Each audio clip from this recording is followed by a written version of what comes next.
Hi guys! Welcome back ulit sa another episode ng ating kambingan serye.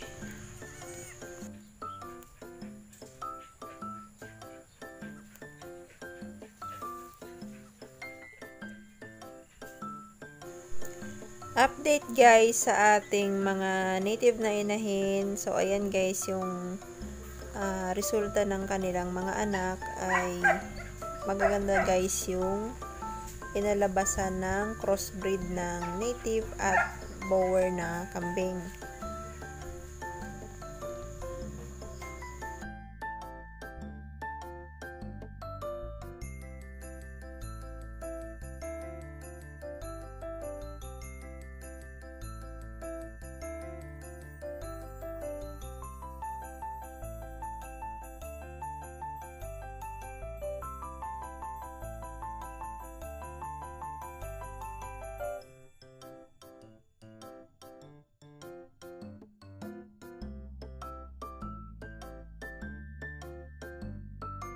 So, yung panganganak guys ng ating mga kambing ay magkakalapit lang. So, sunod-sunod guys yung kanilang panganganak. Kaya, medyo kinulang kami sa facility. Kaya yung baboyan ay ginawa naming extra nila na kwarto para sa kanilang mga anak. Para hindi sila suagin ng mga kasamahan nila na kambing. So far guys, magaganda talaga yung resulta ng ating crossbreed na kambing. Pero ang napansin namin guys dito sa ating mga native na inahin ay medyo nahirapan sila guys manganak dahil medyo lumaki yung kanilang mga anak.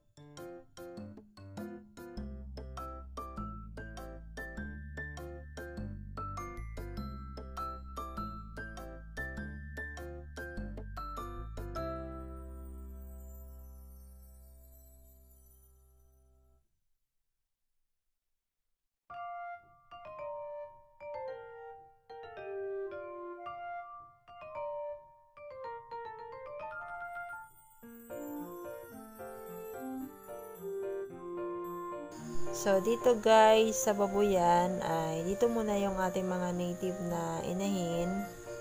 Dahil sa bakante naman guys, yung babuyan, ay dito muna sila mananatili. So, nilagyan lang natin yan dyan guys ng plastic matting para hindi sila nakadirekta. Yung mga anak nila ay hindi nakadirekta sa semento kapag matulog.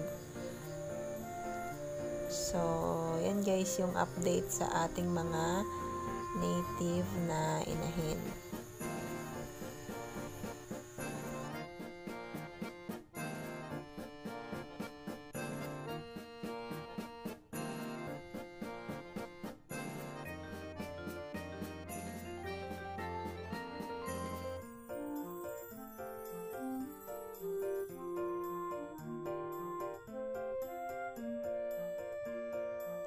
So, yan lang guys ang update dito sa aming mga native na inahin. At see you in my next vlog. Bye-bye. Happy farming!